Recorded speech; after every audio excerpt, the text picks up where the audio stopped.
Welcome back to the No Judges Necessary podcast, where we got the opinions like DC, we're crazy like Gaethje, we're as high as O'Malley. We're the podcast for fight fans that want to see fists fly and don't want to wait on the judges. I'm your host, Brick, and as always, my cornermen, Matty P and Nil. How we feeling, boys? Ooh, I'm ready. It's been a minute, guys. It's been a hot minute since we've been on this pod. Things have been a little slow. We got some dogs barking in the background, which they need to just relax. But yeah, here we are. We're chilling. We're back. I'm trying to get back into the swing of things, watching some embeddeds. We got fucking Conor McDonald's headlining a pay-per-view this weekend. I'm excited. Always a different energy with Mcgregor in the house. Yep. So I'm really excited. I know. I'm seeing it. You see him on billboards. It's it's coming. ESPN's pumping it. Exactly. The only person who has been pumping it is McGregor. He hasn't been on. Yeah, he's been a little quiet for McGregor. I mean, he's still, his face is everywhere, but I agree. He's usually going nuts at this point in the week. Which means he's probably pretty focused. Yeah, absolutely. I think he's dialed in. It's a different side of him. He's back to talking shit a little bit, but he's also staying off the social media.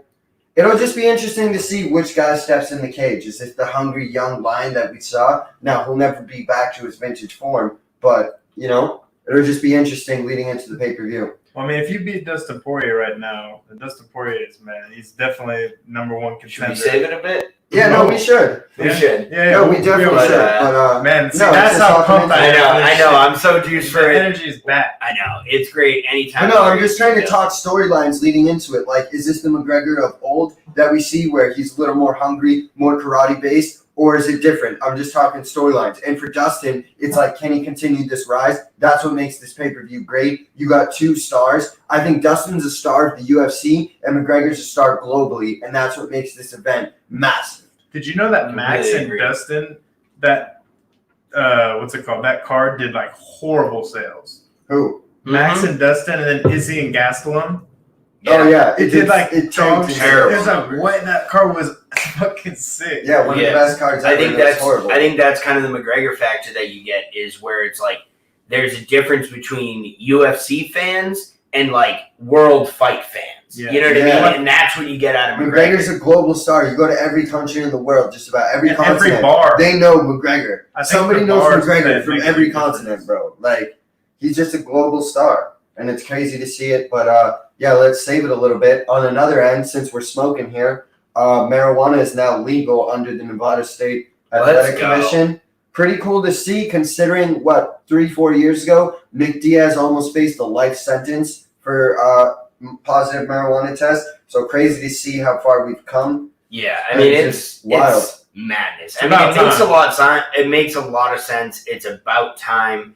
And, like, for one thing of the sport, like, obviously, weed's legal, kind of socially, no one really gives a fuck. But more than anything, like, and I think this needs to be across sports but especially in fighting, we need to get weed into sports. Like, not only do we need to allow it, we need to start prescribing it, because for the last 20, 50 years, more recently in fighting, but in other sports like the NFL, it's been for fucking years. People are just getting handed handfuls of pills because they're in massive amounts of pain because they're fighters and stuff. And I think there's a lot of new, especially the more research they do on CBD and edibles and topicals and different ways to use like weed or some sort of weed substitute instead of like Percocet. I think that's going to be a huge thing for sports and sports recovery. Definitely. Yeah, it's about time they did this shit. It should have happened years ago. Oh, 100%. If they never did that to Nick, we probably would have got way more fights out of him. Yeah, I think so. He had to like walk so everyone else could crawl or whatever this. Oh yeah, exactly. I mean, there's always got to be theirs, and that you're gonna hear it even now with like the people who are like, oh well, I know someone who's locked up right now for eighth of weed or some shit, and it's like, yeah, shit had to happen, so we got here. Yeah, but like free him though. Exactly, but let's free him. My whole thing is just like, bro, Diaz, you want to be in a cage in a street fight? Who the fuck cares if you smoke a little marijuana on top of that? If anything, it's going to hinder you. You're fucking damaging your lungs. Yeah, you're right. High in there, going to miss something. Like, it just doesn't make sense to me. Yeah, you're in a street cage fight. You clearly don't really care about your health. This is a recreational drug. Yeah, the only thing I think it really even matters is on the recovery end. And I think in the fact of if it's not in the open, like, then it could be an unfair disadvantage. Like, kind of like how certain steroids, they don't actually make you jack. They help you with recovery. So if it was, I guess, secretive or like they weren't testing at all for it or something, then maybe it's an unfair disadvantage. How would fight on the day even make a difference for recovery? I don't think on the day or like fight day it really makes much of a difference at all. Nick Diaz should be able to eat edibles and go to the fucking arena. Yeah. Like he did in his career. In fact, he did that before the Anderson Silva fight. I feel like it could either make or break you under the lights and the pressure, though. Because I'm not gonna lie, if I was high under all that, I may start tripping. Yeah, but some people just get. I don't know about this. Like, yeah, I mean, that. I can remember it. I mean, obviously not the same lights or anything, but yeah, I mean, I remember back in high school, like we'd smoke before like football workouts and stuff, and it was so hit or miss. Like within the first 2 minutes, like this is gonna be the worst workout of my life, or like you just start fucking feeling it, jigging it, feeling the music, and just getting with it. So I don't know about fighting high, but I at least think that they should absolutely be able to be using weed throughout the fight camps and after, especially. I agree. All right, so we got some other random news, which is the heavyweights. Oh, man. We got another belt on the line. An interim title fight. Derek Lewis, Cyril Gane for the interim title. I want to hear what y'all got to say because I got some takes on this. Quit playing with Dana. That's what I got to say. Quit. You know what's happening here. Quit playing with it. Yeah? Yeah, why is everyone so mad? Everyone's so shocked and mad for it. I'm not shocked at all. I know what's going on. Quit playing with Dana. I'm trying to tell him because people want to play matchmaker, and they can do that by not taking certain dates, certain times, and maneuver little ways, and their managers are being little weasels for them, which there should be. It's their job. But there's a level to where it's like just don't cross Dana's shit, and he'll hook you and your fighters up. Look at Ali Abdelaziz. Yeah. His fighters get hooked up, and guess what? There's a reason. There's a relationship there. You never see him cross any lines with Dana. He's cool with Dana. He doesn't shit on him in public. He doesn't leave shitty comments under his face. So you guys are okay with an interim belt? Yeah. I think it's pointless. It doesn't mean anything to me. It only makes the next fight that much bigger. It doesn't decredit Francis's belt to me. All it does is say it's making up belts to me as far as I'm concerned. And like calling that the number one, but it doesn't fucking matter. Like that's but Derek Lewis with the belt on the poster, with Ngannou with the belt, that sells more than with one. Yeah, but then they're getting way too close to fucking boxing where these belts are like, I like the BMF belt, but it's like, okay, we got that fake belt. And then we're giving out interims every time a champ doesn't fight for fucking 3 months. Like, what are we doing here? No, and I don't think they should do that. Like, I think Dana White's even saying Usman's fighting in October or something. Right. Because Usman's already fought like 2 times this year. It's like, take some time. But I just feel like I feel like they pick and choose their spots with this, and that's what pisses me off. Like, Khabib wasn't vacated for fucking the longest time. This makes a lot of sense. Conor wasn't vacated for a long time. This decision is only good for Gane and the UFC.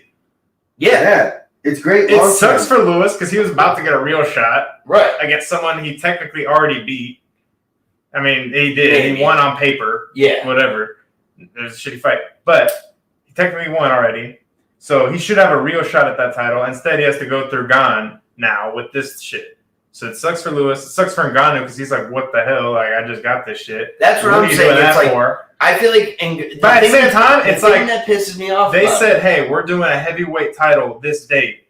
We got this lined up for you." And he's like, "Nah, I got to push it back a month or 2." He's gonna be like, "Okay, well, I have a heavyweight title on the line right now." All right, now we have the number 1 contender heavyweight bout. Like, you don't have to put a fake belt on the line, in my opinion. And not for you, but for the Conor McGregor customer maybe he does need that second belt. That's what I'm saying. Maybe he does need that to buy. That's why I think this. I don't agree with it, but it makes a lot of sense. From marketing and business, I feel it makes perfect sense. And Ngannou's just gotten fucked as far as. And Dana's job is to grow this business. Did it. Dana's job is to grow this business. He was going to fight one of these guys regardless. Now all of a sudden that fight is that much bigger. I guess Francis is going to make more money because of this. Yeah. I don't know. Francis is going to make more money. I think this hurt Derek Lewis and it really helped Cyril Gane. Yeah. Agreed.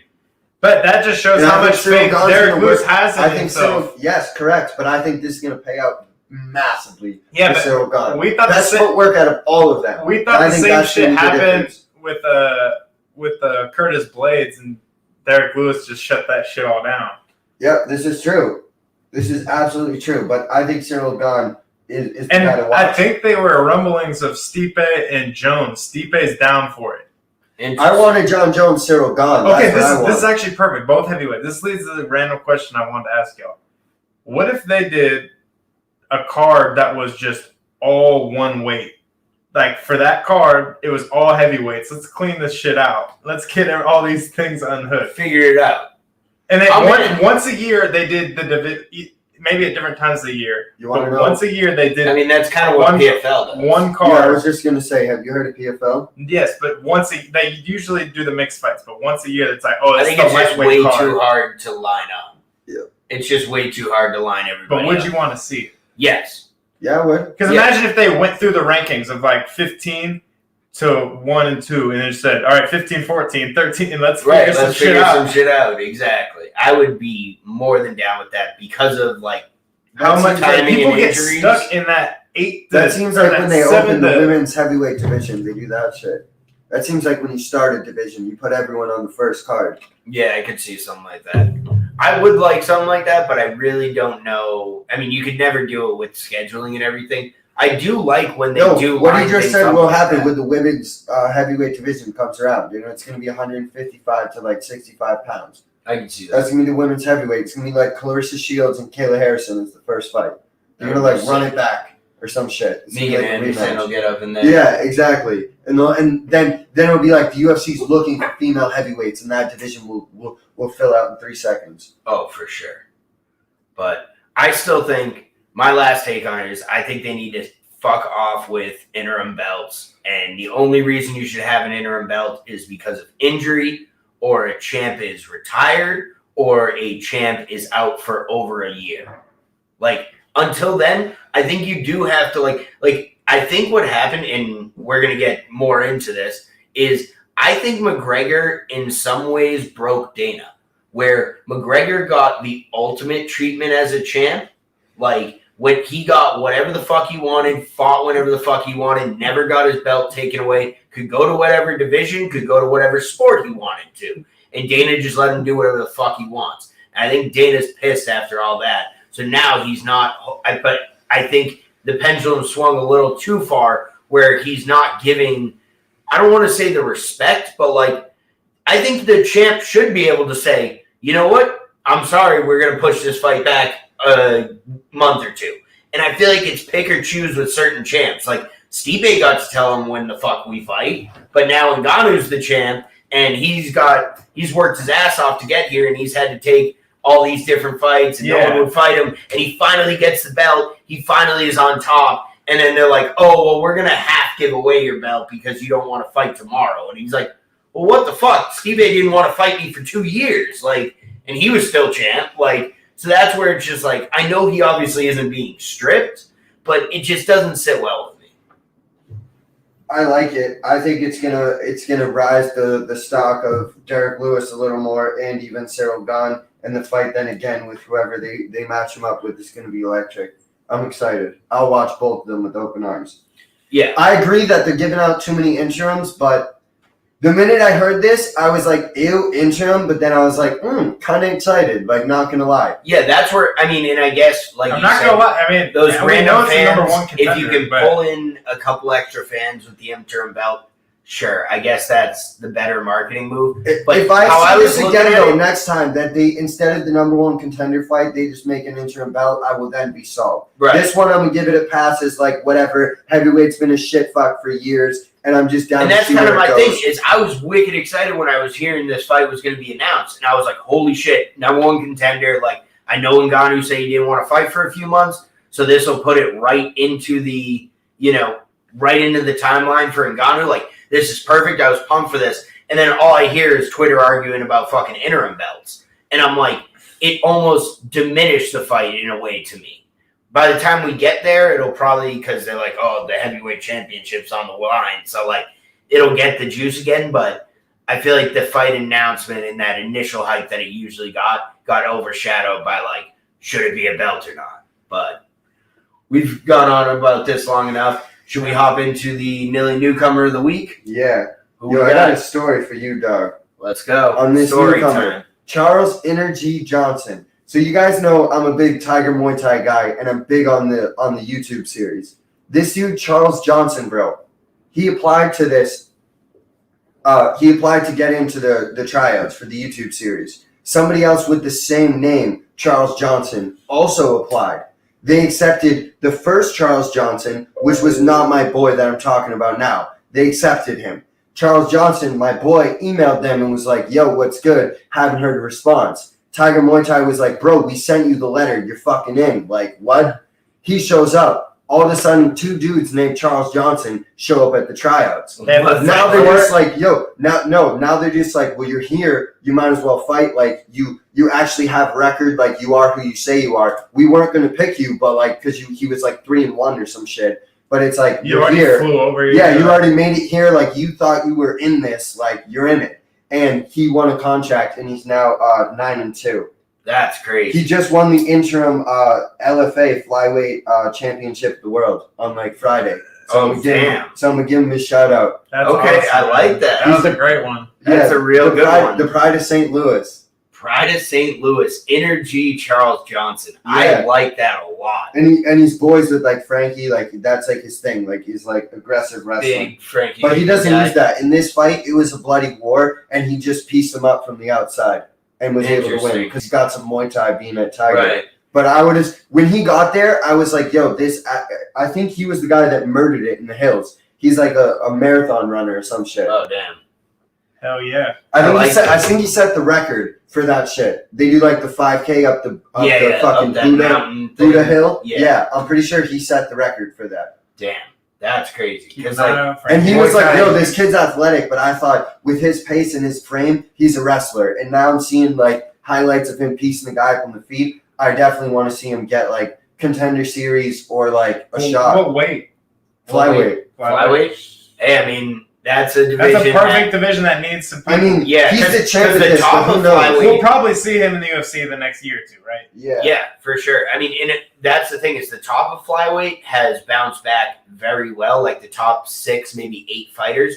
But the back end of that rankings, like, there's some spots to be taken if you're legit. So I'm excited for Charles Energy Johnson. Anything else on him? He just put out TMT, like Tiger Muay Thai tryouts, check. Learn how to do a backflip, check. Beat COVID, check. Become LFA champion, check. Now it's earn UFC contract and become UFC champion. So I like that. Who knows what's next? All right, Nil knew who was up next, and so does he. Let's go. Give him a shot, Dana. Contender series, let's go. Yeah, real talk. Perfect guy for it. All right. But let's do it. Let's hop into this card, yeah? UFC 264. I'm fucking juiced. Let's go, fellas. We got a big fucking card. We're going to go live stream for this dog shit. Can't wait. All right. Opening bell thoughts or... I have something right off the bat for this. All right, so let's get into it. Pull up the banner and let's do this. We got Alan Amadovsky, 8-2 out of, what is that, Macedonia? Yep. Taking on Yang Zhang Hu, 3-2 out of China. This is an interesting fight just because it's like two guys with, Yeah, not a lot of experience. 3-2, 8-2 opening fight. Like, I feel like it's going to be fireworks. And I'm not going to say that this is a Scroll shitty down card. on this card. I'm not going to say this is a shitty card by any means. But what I am going to say is that to start off the early prelims, the combined record of the 4 fighters in their last 9 fights is 0-9.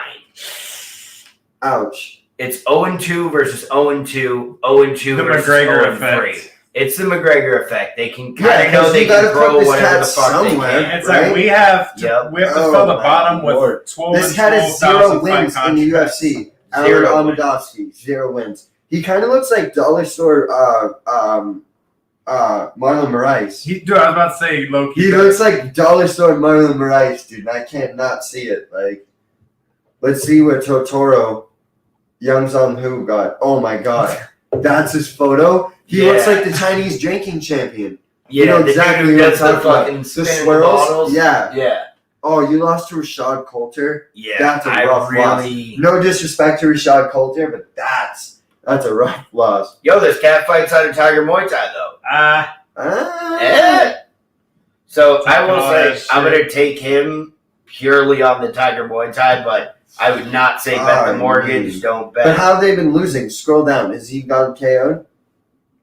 Decision in a rear naked choke to Cyril Asker. Oh my god. Oh, that's not. That guy looks like my brother. He lost to B-Field and he lost to Rashad Coulter. That's not good. I just want to peep him real quick. This guy literally looks Cyril like Asker. my Oh my god, he does look like B-Field. When he has the full beard, he has a beard too sometimes. Oh my god, he looks exactly like Brian Field. That's comedy.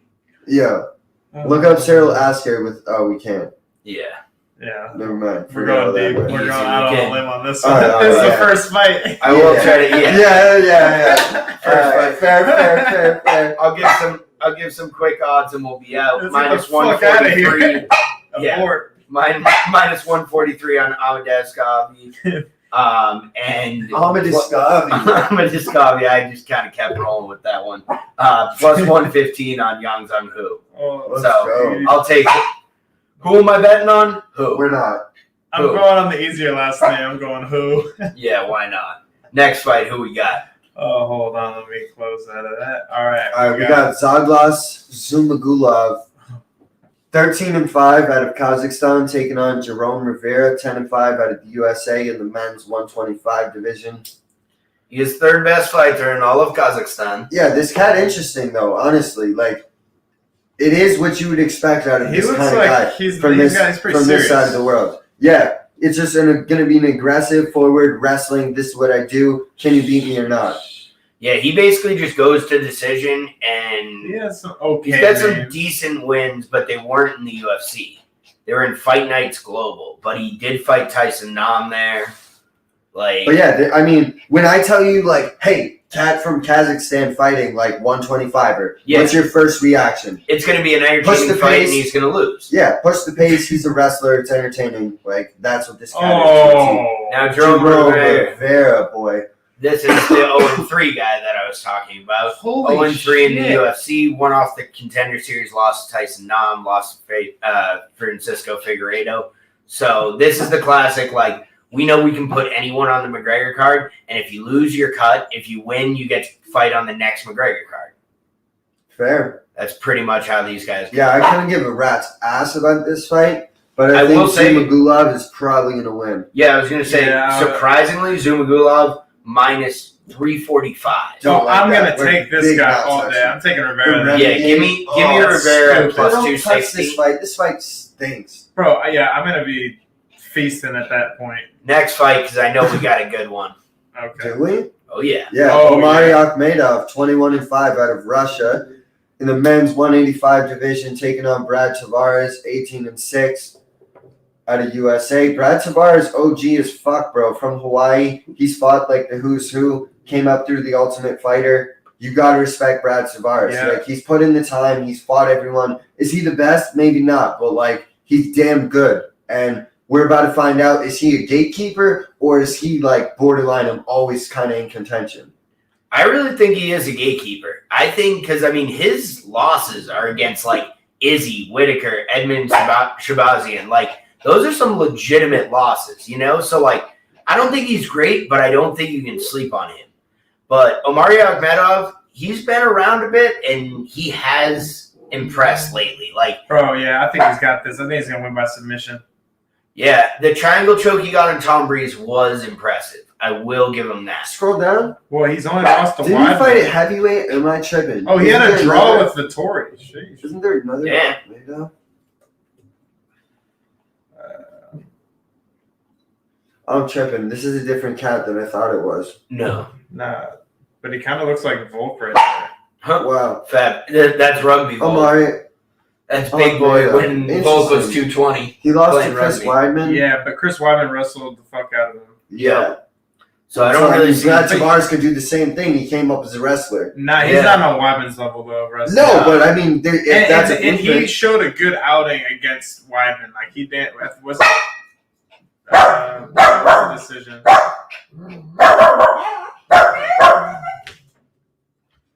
Sorry about it, folks.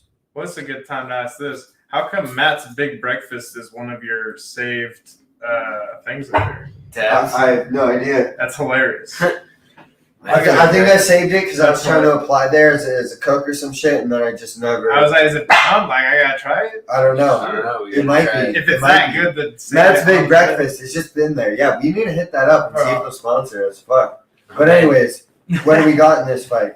I think I'm taking Brad. Yeah, I'm taking Big Money Brad. You got me fucked up. I'm taking Omari.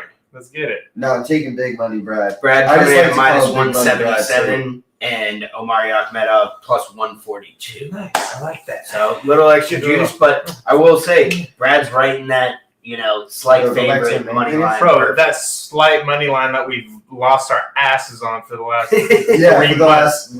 4 months. Since we started talking about it. No, just back to the main page. Oh, yeah. Next fight. Gotcha. Next fight, we got Jennifer Maia, 18-7 out of Brazil, and 1 draw in the female 125 division, taking on Jessica Evil Eye, 15-9 out of USA. This is a very interesting fight. Yeah, it's 2 veterans, yo. It's 2 experienced veterans who've been around. Jennifer Maia, married to Damian Maia, clearly got the Brazilian Jiu-Jitsu game. Jessica Eye, tough as fuck, has fought everyone. I got Maia. I do too. I think Maia's going to submit her, but I don't know what this says. I don't know about the submission. Fight. I could see it. Yeah, I could see the submission for sure, but I could also see a distance. I think she's going to get it in the distance. I think Evil Eye is going to be just tough enough. Oh, these are grappling bouts too. No. Yeah, but still, she's lost 3 out of her last 4. Yeah. Cynthia Cavallo, Shevchenko, and Calderwood. Like, all decisions too. The odds got to be bad. Yeah, Maia's a minus 200 favorite. Oh, that's not that bad. It's not too crazy. It's not that bad. I'm taking that. I think that's a good, put it in I'm putting that in all of my But I think this is going to be an exciting fight. Jessica is not as tough, and she's going to Jennifer, I'm putting you in all my parlays. You better not. Oh, my That terrifies me. Hey, That's so bad. Scares me, my man. You really said that, dog. Bro, in all your parlays. She impressed me against Shevchenko. It's true, honestly. In the Shevchenko fight, she hung around better than I know MMA math never works, but if I had a rough time with what's her name? I got brutally head kick KO by Shevchenko. No, not by Shevchenko, but by Calvillo. If she had a hard time with her last time out, I think the grappling is going to be that's going to be a similar game plan. Yeah. Right. Mm-hmm.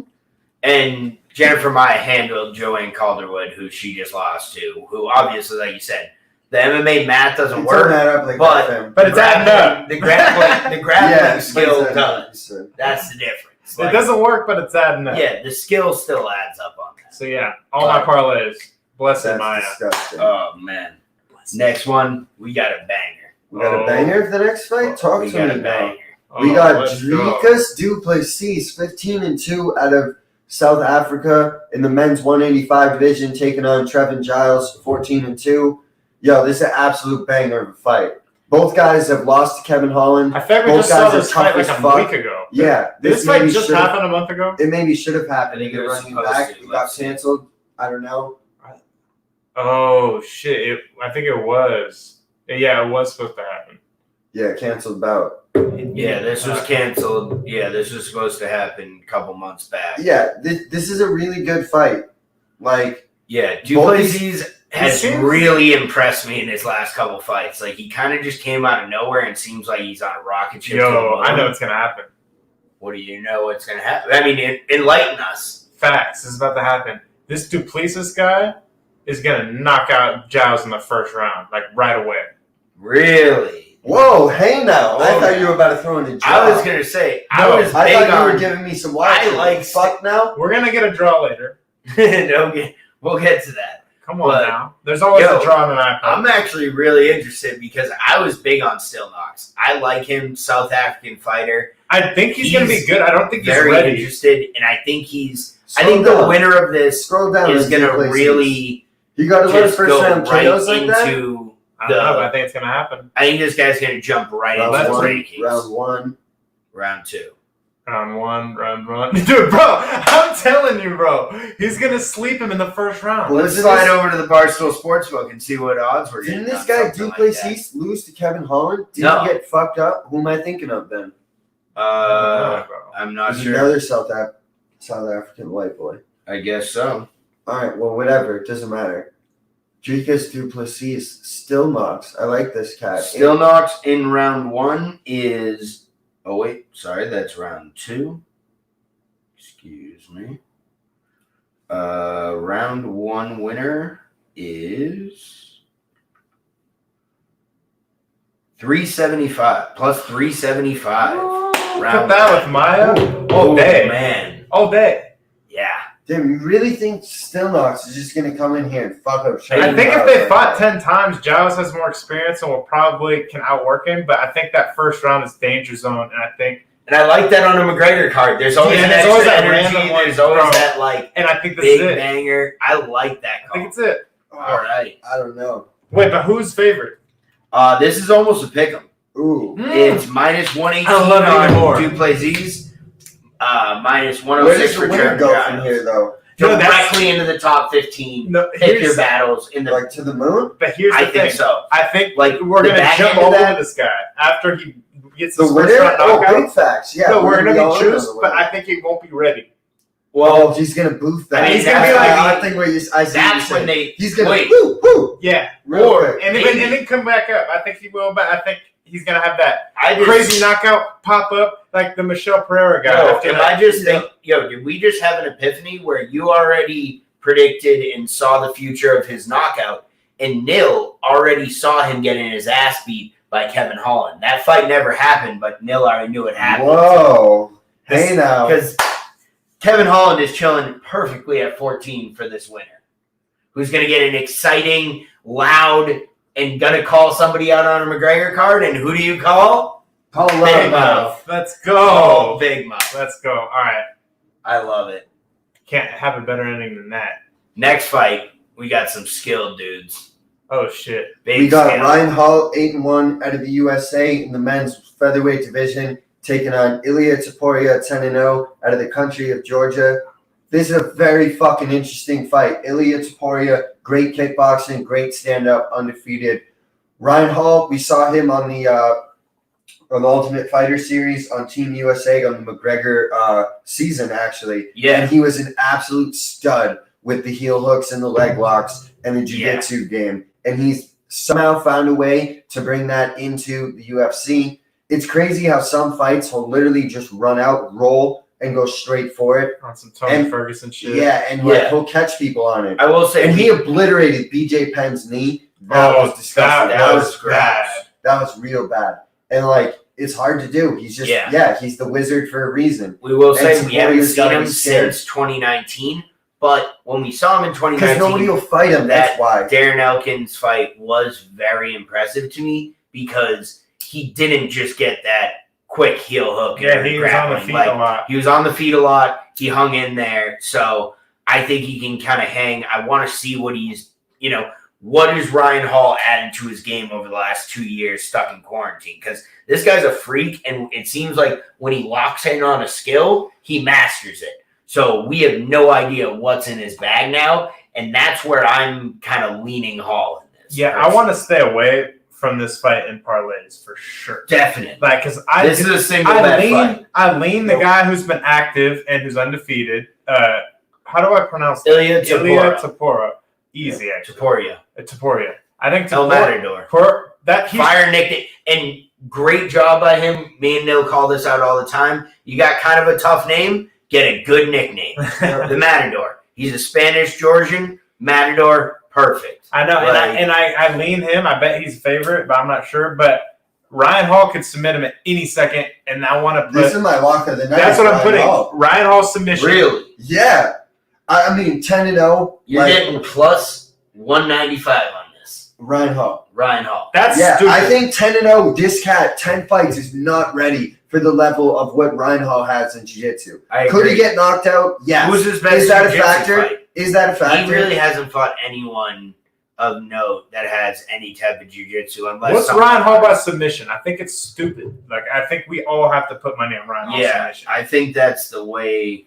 I feel like this is going to be like... Ryan Hall by submission is plus 400. That's dog shit crazy. That's crazy. I think this is going to be one of those Ryan Hall songs. Yeah. And he gets on the mic and was like, y'all forgot about me and right. being a weirdo. And he does his like...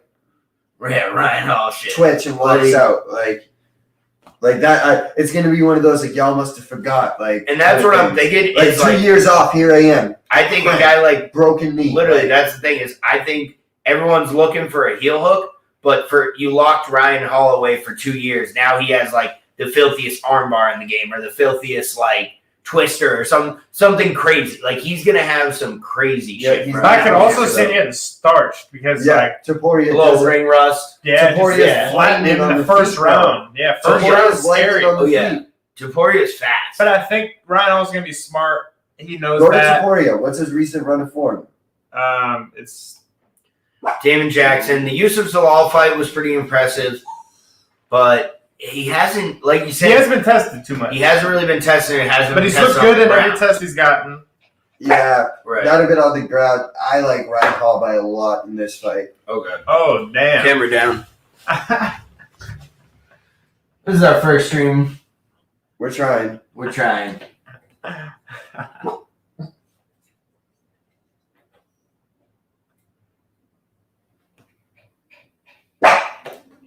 It's the dog's fault. There we are. Oh. No. Oh, God. Oh, Jesus. Sorry, folks. Technical difficulties. Oh, here it goes. Yo, this is hilarious. It's like dominoes what's happening to you, right? Oh, here we go with the dog. Someday we'll be sponsored and have a little better setup, but we're working with what we're working with for now. Yeah, you should just stand there for the rest of the pod. Right? Alright, let's hop into it. I don't even know what fight we were talking. Mayhem just absolutely broke loose. I don't know what the fuck. Ryan Hall hit this thing after that. Yeah, Ryan Hall my lock of the night. Bro, I think that just was a sign to just chalk our whole last decision. Yeah, I know. Ryan Hall's getting slept now. Yeah, something bad. That was like that? No, that's the eye poke fight. That's the eye poke fight? That's the eye poke fight. That's the disqualification fight. There's going to be a 1 at the end of both of them now. Something's going to happen. Stop this nonsense. Let's go back to the main card. Next fight. I know, I'm putting things together. We got Nico Price, 14-4 out of the USA in the men's 170 division, taking on Michele Pereira, 25-11 out of Brazil. This is a banger, bro. Both of these guys kind of awkward in style. Both kind of veterans, have gotten some crazy wins, crazy finishes. I think this is going to be all instant action. If you haven't seen them fight before, this is a fight to tune in. I like this one a lot. I think it's going to be instant back and forth on the feet, just like craziness. Yeah, I think this fight is very interesting to me because these two fighters are two fighters that I've basically just like disrespected through their entire careers and said they're not that good, but they're solid ass fighters. Yeah. Like, and that's just kind of where it's been. I'm kind of coming around on sort of both of them where I'm not a fan of either of them, but I at least like am starting to like, maybe I shouldn't bet against this guy every time they fight. No. But now they're fighting each other, so now I don't know which way to lean. I'll tell you where to lean. And I don't know why I'm confident on this one too. I think Nico is very durable, and if he's in random scrambles and random situations, he comes out on top somehow. But I think he gets caught, and I think Pereira hits like a fucking truck. I agree with that. And I think it's something like that's gonna happen. I think Pereira's got. I saw Price versus Cowboy. You're leaning more of a Pereira by knockout. Yeah, or TKO after some punches. Yeah, some ground and pound, maybe like swing a leg to the side, throw one, donezo. Just get it ugly. Mm-hmm. I could see that. And I could see it almost being one of those like random exchanges. It's just a dirty fight and he just catches them with one that you don't even really see until the Nico replay. Price, though, he's got like 4 finishes from the bottom, all like awkward as fuck. Yeah, but I think he's also just as awkward, so I feel like it's going to be... Neutralize it almost? Yeah. I think this is going to be who's awkward is more awkward. And look how he loses. I feel like he loses by getting finished. Yeah, you know? He does usually get finished. So I feel like this is going to be another one of those. What's this fight not going the distance? This is that Nico Price by awkward finish. This fight not going the distance? We're going to have to go a spin. We're going to go a spin on that one. Like... What? We'll go a spin on that one because I really think Pereira is going to get it. And you think Price can get it? This is random as hell. All right, yeah. so we're a spin on the live fight. stream. I thought you were saying spin like spin zone. Oh. No. My bad. Betting a spin on the fight. Yeah, I'm so down for that. I got it. I really like, honestly, because again, I don't know which way to lean in this fight, so I'd probably just bet not going the distance, minus 177. Smart. Next fight. All right, this is the last fight on the prelims. We got Max Griffin, 17-8 out of the USA in the men's 170 division, taking on the natural-born killer Carlos Condit, 32-13. This is a fucking absolute interesting fight. Carlos Condit been around since Vietnam, as the kids would say. He's been here since fucking the WEC days, pioneered the 170 division. But Max Payne Griffin, I mean, he's no slouch. He's coming in off a good performance, right? Didn't he just start somebody? Yeah, he KO'd Kenan Som in 2.5 minutes. Like, very solid performance. Now you're taking on a guy that's durable and is an absolute veteran. Like, there's nothing Max Payne's going to bring to the table that Carlos Condit hasn't seen before. Yeah, and that's where it's a tricky one for me. I really don't know on this one. Like, I can see this being like a weird back to Condit. Like a weird split decision where like the guy's not happy no about one really knows. Yeah. Carlos Condit had a tough run of form, lost 5 in a row, and then bounced back against Corey McGee and Matt Brown. And that's where I kind of won feel a grappling match. And I kind of feel like that's where mentality at this point. Right. And that's where I kind of feel like I think Max Griffin's right in that Matt Brown type range. So that seems like where he gets a dub. Like, well, and I think Max Griffin. That's where I think. No, that's what I'm saying. I think that's where Carlos Condit gets the dub. I think Max Griffin lies right into that range that Condit levels. I see. He's fallen right into the fucking monster trap. Corey McGee, Matt Brown. When it was like, Condit's done. I think he's on a new like resurgence and sort of found himself and was like, hey, I can't really strike and hang with these killers from the outside because I don't have the same speed. I need to get inside more, push people against the cage, make it fucking dirty, use some of my durability and cardio, and fucking start wrestling these clowns. Well, that's what Griffin's going to do to him, I think. No. I bet you. Really? I bet you. Think he's going to initiate it? Griffin, I know he's I try and stay out there. Griffin's a fan of Condit already. So he's going to try to beat him at his own game. No, and he's a wrestler at heart. Griffin wrestles whenever a striker is really good. I think he's going to really respect Condit's striking, and he knows Condit's never been finished. So I think he's going to be like, okay, I got a real durable, tough guy in front of me who's a legend like Condit. Got to try to control it. Where am I the best? Where am I going to win? I'm probably stronger. I'm going to try to hold that. That's fair. So this could be a heavy grappling match. I don't think Condit wants to be in the grappling. But we've seen a resurgence from Condit from doing that. And that's what just makes me think, like, you know what I mean? I think Condit's going to be he's kind of found, like, Condit's going to be sneaky and slippery and tricky enough to get out of those wrestling exchanges. And I think it's going to be a real, a close point fight like that. Yeah, and that's what I think. I could see if Max Griffin tries to initiate it, where Condit, like you said, with just being slippery enough, like Max Griffin's about to get that takedown, and then he just rolls through, and Condit ends up on top. Like, I could see a lot of kind of things like bro. that.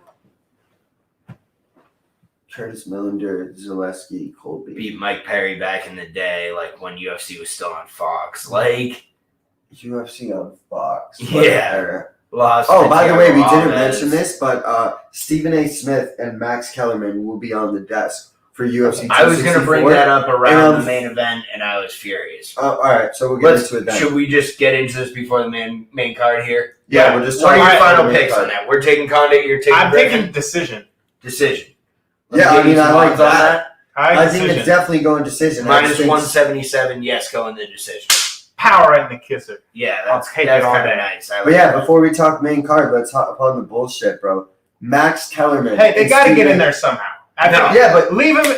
The McGregor card's going to be the one hype But the one thing- where all these guys want to see Stephen A. Smith, who never watched the sport. that's fair. Let the smaller ones that we care about, let the fighters do that one that we care about. No, The big I guys, agree. let Stephen A. I come in. agree Fuck with it. your take 1,000%. Where I disagree is Stephen A. Smith and Max Kellerman need to come in and stay in their lane and know their role. They are not UFC guys. They're being brought in as big personalities for big fights to hype it up. They're at the Max desk, is we're more the of a boxer. commentators, right? No, they're at the Yeah, desk, they're not the commentators. Guys, okay, that's fine. But they need to Yeah, understand that's their fine. role. He's always out with the No, but commentators. they come What I in want- acting like they've covered UFC for far too long. Yeah. And they don't. They need to throw in a jail son in there. They need And to they'll be come all right. in Throw and in Chael Sonnen with understand. them. They need to come in and understand that they're personalities. They both have millions of followers. That's what they're there But for. their to hype it personalities up. are based off them knowing the sports. Correct. So they have to keep that personality alive. But in through this the one, sport. they can't. To the casuals, But it's authentic. They do know Everything more. they've done is authentic. This is not. They're faking it. They don't know MMA like that. We've seen this, brother.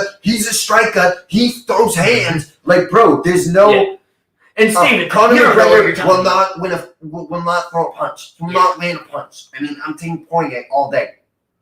I'm taking Poirier. Max Kellerman with his fucking herpes hanging out. Yeah. Fucking It's- guy, bro. They're trash. This And is it's dog, just like, stay in your lane, dude. yeah, you already Max have, says boxing well, and I respect that. But this isn't boxing. This is UFC, bro. Bro, It's a how whole are they going to different learn? animal. How are they going to get in it? Start watching it more. watch the damn sport. They don't know At least anything about the admit- at goddamn least sport. admit, hey, we're watching it. by We're new to putting this. them- We're But by understanding it. putting them in these positions, you know they're doing their homework and actually watching some shit. I But hope they're so, not, but though. they're not. Their commentary Because is they're on trash. fucking ESPN 12 hours a day. They don't have time to, like, actually dive If they could into just the admit UFC. that they weren't John trying Anik- UFC fans and were trying to learn it, I would respect them way more. Okay, but I then, feel like they so if faked they it. threw in a Chael son in with them up at the desk, you're Yep. cool with it. No. Maybe. No, because then It's it's about almost them. because then it's gonna almost body their knowledge, and then Stephen A is gonna get in a screaming match about something that he doesn't fucking know about, and it's just gonna be like, I'm telling you, this brother ain't got no chance. And it's like, dude, do you even know anything about it? And No, it's no, like, no, no, let me tell you about Conor McGregor. let me Right. tell you about this cat. Bro, like, it's just. He took on Floyd Mayweather. Floyd Mayweather is the greatest boxer to ever do it. Like, it's like, dude, what are we talking about? Like, and where the only thing I'm okay Just with, admit they if don't you're know gonna it, put and I'm them cool with that. on, if we're gonna have like, because it's a McGregor card, if they want to be on like the pre-show or just the main card, or like they bring The them on for like post-show. the co-main event and the post-show, I'm fine with that. Well, that's But basically the what meat the front of the desk card, is. They Yeah. do yeah. they do the random, like they come back to some shit. Like We're just the gonna get- prelims. We're not gonna even see them that much. We're just gonna check it get out. horrible, trash, newbie, fucking random, don't know the sport takes on one of the biggest cards of the year, and they're gonna think their takes are hot and accurate off the press. Right. And that's what I don't like. Come in, tell me your takes are not that great, and I'll respect you 1,000 times more And because you're more authentic. Come in and tell me you don't watch every card because I know you don't. It's evident in your takes. and that's what's gonna kill Just come me. in and hype up the main event because you have 7 million followers on fucking Instagram. That's what you're there for.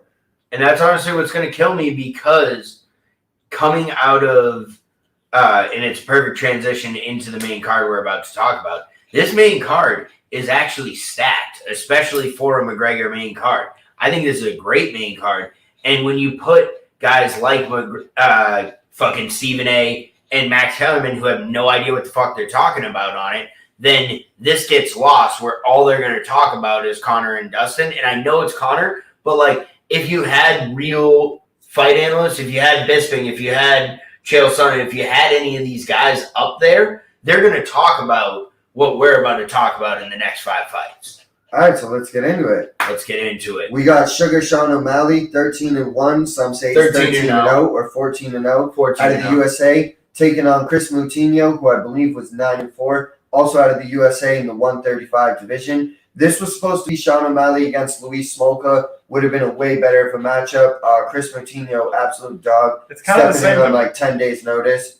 So let's get it. I'm interested. What are our opening bell thoughts? I haven't said that tonight. I mean, I don't even know who this other dude is. I didn't even know. He's making a debut. I didn't even know who Smolka was before either. What?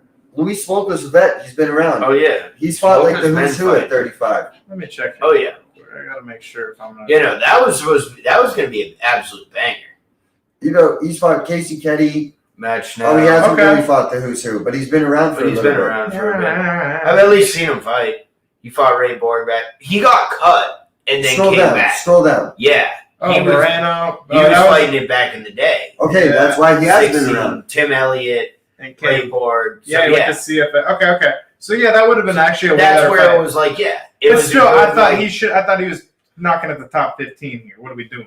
Right. Like why? Yeah, he just fought. He's trying to stay active. He's trying to get on a McGregor card where there's going to be a lot of eyeballs, and he's trying to get a walk-off KO. We all know this. I know why. But I'm just saying why this fight's happening. All right, UFC loves every minute of it. This guy, he's just off 2 fights in a row in CES and CFFC.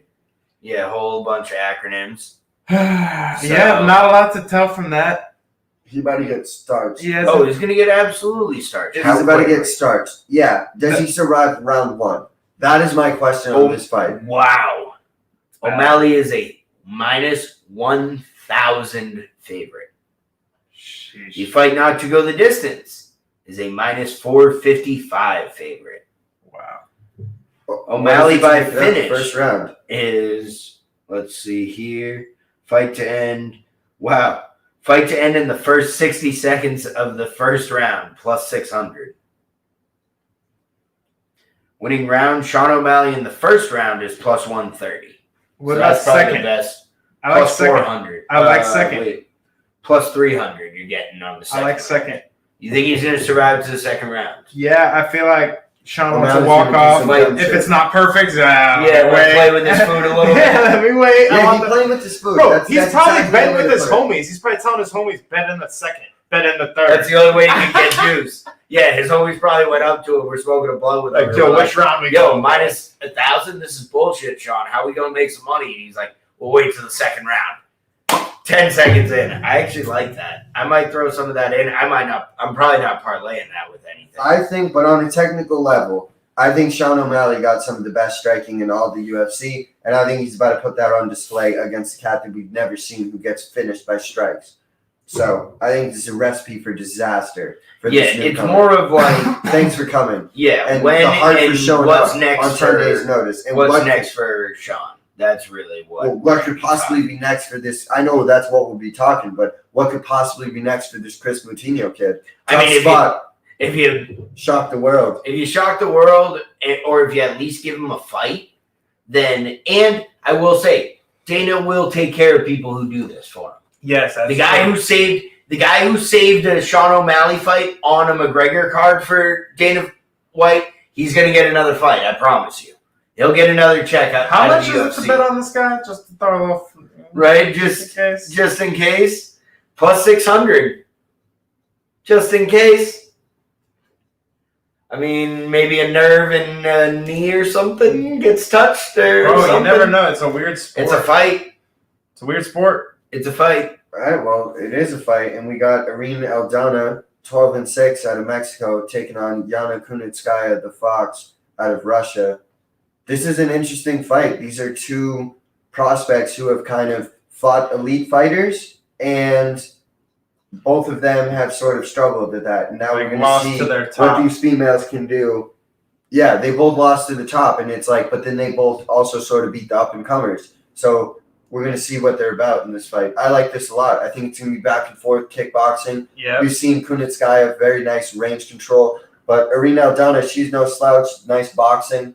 Throws hard. Yeah. Throws heavy. Yeah. I think I think in the earlier rounds it leans Aldana, but I think as the fight goes on, I agree. I think Yana will stay sharper as it goes, but then if it goes, I think that's one of those things that's why I'm leaning Aldana, because I think she has a better chance to finish it quick, like she did against Ketlin Vieira, which I think Yana has a much better chin than Ketlin, but anyone can go to sleep. And like you said, I think Aldana's going to put on the pressure early. So even if it does come to a decision, we could be seeing a situation where Aldana's already up 2-0. Yeah. Where she's already put in the work the first 8 minutes, and now Yana's trying to come back on that, and now she has to put the pressure back on Aldana, which I think almost works back into Aldana's favor.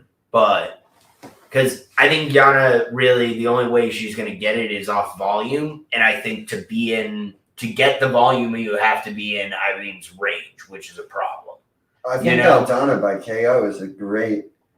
I'm going to bet Aldana, but I think she's going to end up winning by KO. Very close on the odds. Minus 120 for Aldana, minus 105 for Kunitskaya. Yeah. Aldana does finish people, I think there's some opportunity there. Yeah, I'm not saying she's I think it's going to be a counter her. blitz off a fucking head kick from Kunitskaya that's going to be her downfall. She's going to throw a head kick. Aldana's going to fucking blitz it with hands. And it's going to be like, oh, shit. That's what I'm saying. And she was just in there with the sharpshooter like Holly Holm. Yeah. Yeah. I'm leaning Aldana, too. Let's get it. I think that's our place to win money. Oh, God. Next fight. Oh, shit. Well, we know where y'all are going. Well, yeah. All right. I mean, you have We got to fucking do it. We all do. Tai Tuivasa, 12-3 out of Australia. The Shuivasa. The Shuivasa. Bam Bam. All right, let's cut our the taking on shitbag Greg Hardy, 7-3 absolute from the USA. Piece of shit. I've talked about it on the podcast before if anyone's listened to it, but it's our first time here on YouTube. So I need to say what's being said. Anyone who puts fucking hands on a woman is a piece of fucking shit. And I've been waiting for a long time for someone to really beat fucking Greg Hardy's ass.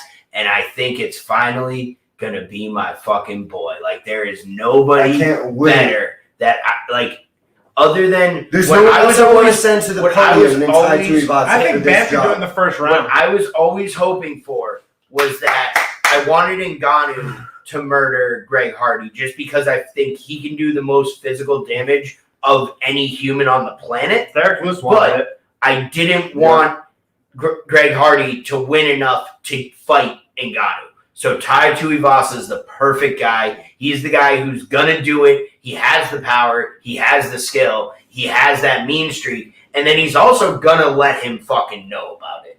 And that's what I want to. This is going to be the first time Greg Hardy gets body bagged, TKO'd, highlighted, like clean piece. That's what I've wanted out of Greg Hardy. Some of his losses that... Will you forgive him after that? No. I wanted to get it. I want it every time. Keep it coming. No, I want it every single time. I want it until he's cut. Now, on the contrary, I think the brother can fight and he's super athletic, but he lost his last one to some ground and pound, and he still got up afterwards. I want a clean bang. The whole crowd going, oh, I want Greg Hardy going viral. What if he sleeps Bam? How much will you hate him then? I will be pissed. Because every time he hits someone, I just think he hit his girl. Yeah, straight up. Because if he can knock out Bam Bam and he put that on his girl. But I'm not one of these guys that sits here and says Greg Hardy sucks. He can No, he's a good fighter. That's part of the reason why I hate him as much, because he is a good fighter, so he shouldn't be hitting women. Oh shit, what are the odds? Are they close? I want to see him minus 143 for Tai Tuivasa. I love that. I fucking love that. Not going the distance, minus 200. To win by finish, Tai Tuivasa plus 150. I like it. By knockout, KO. Plus 160. So yeah. Yo, imagine he chokes him out and just doesn't let him go when he taps. Just damn. Yeah. Got dark here. I mean, no, we've seen it though. Tai was training out in Dubai with Gokhan Saki. We saw him in the last fight. Those leg kicks, bro, were brutal. It got him off balance right when he put a hand down and got up. That's when the left hook from Hellcat. That's exactly. I think we see this again in this fight. Outside of just the blindly my fandom and my hatred, how I technically think this fight is going is I think Bam Bam's just going to come out, murder the leg kicks. Bombs away. I think it's just going to be leg kicks and jabs for the first 2 minutes. And then Greg Hardy's going to slow down, and the second he gets mad to try to come in, boom, right hand, go to sleep, over. Yeah, I don't think he'll go to sleep like you want him to. I think he'll get wobbled, bam, bam, smack the fence, and then Ty will come up and I think it's smack. I don't see him getting. He's getting finished, right? I hope it's like uppercut, like Pez dispenser. Like that's what I want. Rock'em sock'em robots type shit. Like Bam Bam, no slouch of an athlete himself. If he led the NFL in touchdowns in fucking 2012. You goddamn right he did. Well, shit. Yeah, no, he's got that footwork too. So I think Bam Bam's absolutely got this. Well, footwork. Let's lead into it. That was perfect. That was perfect. We got Gilbert Burns, 19-4 out of Brazil. El Dorino coming off the loss to Kamaru Usman in the title fight, taking on the Wonder Boy Stephen Thompson, the karate specialist, the footwork guru. What more can you say? This guy got one of the more awkward styles and still one of the last true specialists of the sport. He just doesn't give a fuck. Yes, he's an MMA fighter, but at the end of the day, he is karate to a T. And that's what you're going to see on display. And the question is going to be, can the jiu-jitsu ace in Gilbert Burns be able to do something against the fucking wizard of karate in Stephen Thompson? I have no clue. I'm probably not going to bet. I'm not going to bet as old as time. But I do think if you put a gun to my head, I'm going to say it's going to be real fucking hard to get Wonder Boy down. And he's just going to be picking shots at you the whole time you try to get him down. I think he's going to circle and spin off and go because he circles both ways and switches stance. And he's going to push Dorino into these pockets, and it's I think it's going to be. He's going to be chasing him and just. I don't see him going away. I think Wonder Boy by decision. Yeah. Wow. What it is? I watched the embedded, and he was like, "My last fight, I got too confident, and I rushed it, and I got too emotional, and I lost." But I need to control and be patient. Not against Wonder Boy. And wait for my openings. Well, guess what? There's not going to be openings. Yeah, that's what I say. You have to create openings. That's very interesting because that was what I was going to say is why I'm all in on Wonder Boy in this fight is I was going to say I don't know how your mentals are going to be after losing to Usman, especially that was against his training partner, his boy, the championship, the weird COVID situations. All that mental shit was going on. Take the L. And then you're supposed to get your mentals right against Wonder Boy Thompson, who literally just puts you in a mental. But he he got a big dub in the submission world against Lovato Jr. Yep. But he also said in the embedded, he's like, "This is my first time ever being on a huge card. Every time before I was prelims, now I'm co-main." And he said he got to battle that too. I don't like Gilbert Burns' mental going into this fight.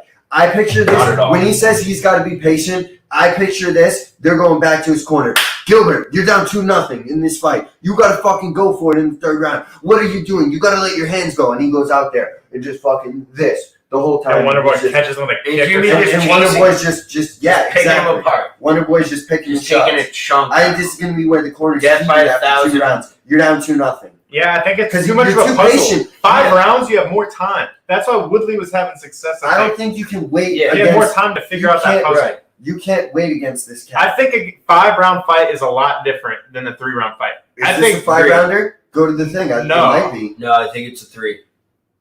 Let's see. Yeah, go to the main. It'll show it. 3x5. Yeah, this is a 3-rounder.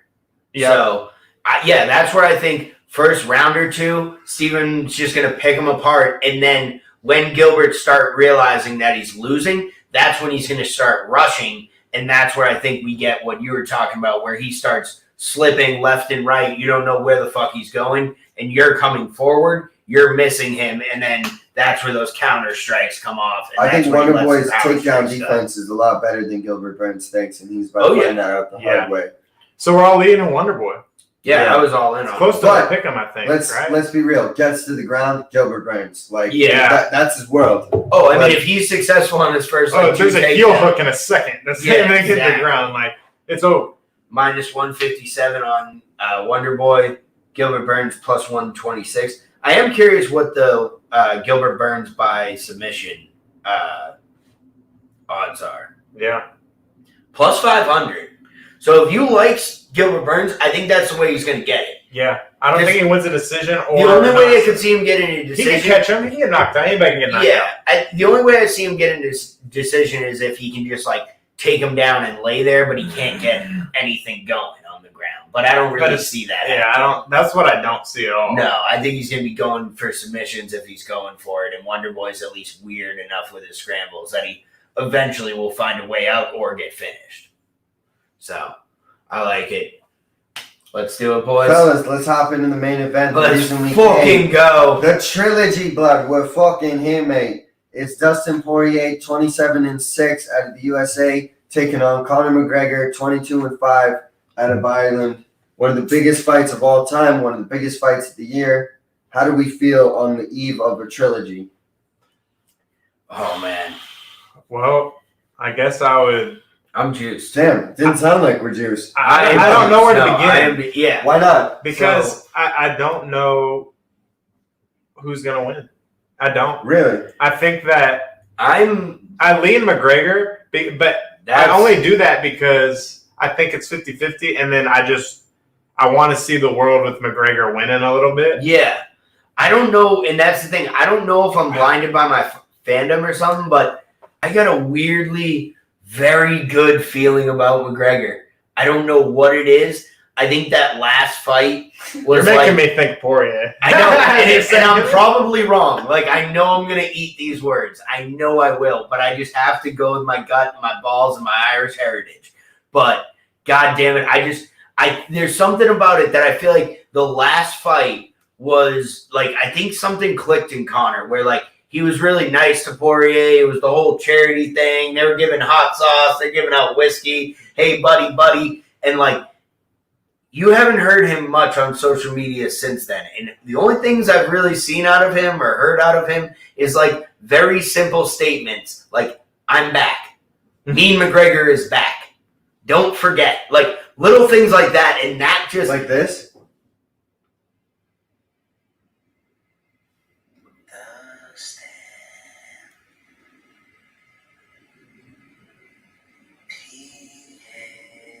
Yes. I'm coming for you, P.A. I love that. City Hill. Exactly. Silly Hill. He posted a picture of his wife, of Poirier's wife, in his DMs or something. Yeah. And that's what I'm saying. Probably about the charity. I still don't know. Real talk. But I don't know. I don't know if it's true. I don't know if it's going to reflect in the cage. But I think Mean Mac is back. I really just... You want to know what I think the difference is? I think McGregor... Obviously, it's the boxing and the leg kicks. Yeah. But... It's the stance. Well, it's the stance, but more important than the stance, I think what McGregor stopped doing is he controlled a lot of distance with front kicks. Push kicks to the stomach. He would always push him, front kick him to the stomach, spin kick him to the stomach, and then it creates that, he controls the distance. Yeah. Where he'll let you in when he wants you. Yeah, we go when Conor wants to go. This is what I... And that front foot up, when you're going to get kicked by a leg kick, that front foot's up. Yeah, it's already there. It's already gone. You're throwing the kick first. Right. So it's not susceptible. What I think happened is he came up on a rise from a very karate stance, like you're saying, controlling it. But it's just the ability in the stance. And he flipped to, I'm going to have this boxing style, high shell, and just walk forward and lead shots. He looked straight, but he thought he was just going to walk forward, counter pull, throw a left hand, and get Poirier the fuck up out of there. And when it didn't happen, it went down south. And I think he's got to make a lot of adjustments, get back to that karate style, controlling distance. He used to throw leg kicks. Balance. He was get the leg back kick to that guy. balance. Facts. Work with the fucking idle portal, the touch butt guy. Work with that guy again and get back in the park playing fucking touch butt like Diaz said, and fucking get back to that weird, awkward McGregor. Mm-hmm. But I got Poirier easily. I think Dustin's going to wrestle him. I think Poirier easily wins this fight. Now, here's where the money is. I think this fight goes the distance. Really? I think they're both... Conor wasn't very cautious of Poirier. The distance is plus 275. I love it. Dustin Poirier by the third round. No, I think McGregor is going to be very cautious like he was. Mac in the second.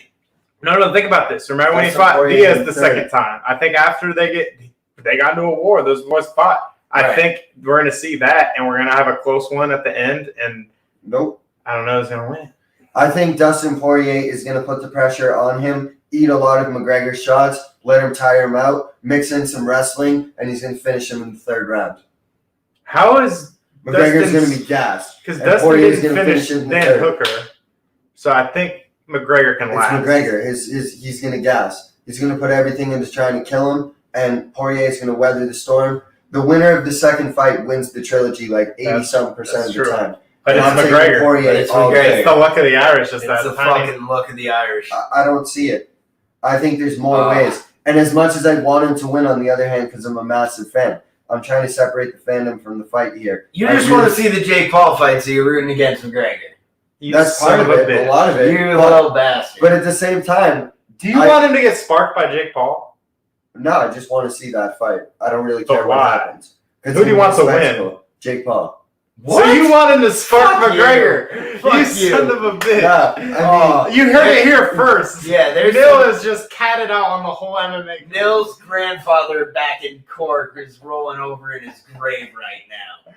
We need to get some whiskey back in this man. But I mean, that's gun to my less whiskey in this man. That's gun to my head. That's not the main reason. We gotta get less whiskey in you. I want to watch McGregor Jake Paul because I think it's a spectacle and I want to see that. Well, I do think, and this is the only realistic way. But I also think Poirier is going to win this fight. I can see Poirier versus Oliveira for the title. I see that very clearly. Like that's what I can see in the future. But yeah, maybe that just makes more sense. I'm probably not going to put this in the parlays. No, I'm really. I'll put the decision in a couple. What I'm really never coming back. He got retired 18 months later. Jake Paul 7-0, going to fight McGregor. 0-1 as a boxer. I wonder if we could bet McGregor gets a takedown. Getting a takedown? McGregor. Whoa. I don't. No, because he said first one's to shoot's a dusty bitch. But he's funny like that. But yeah, that's when he's gonna fucking shoot. That means he's gonna fucking shoot on him.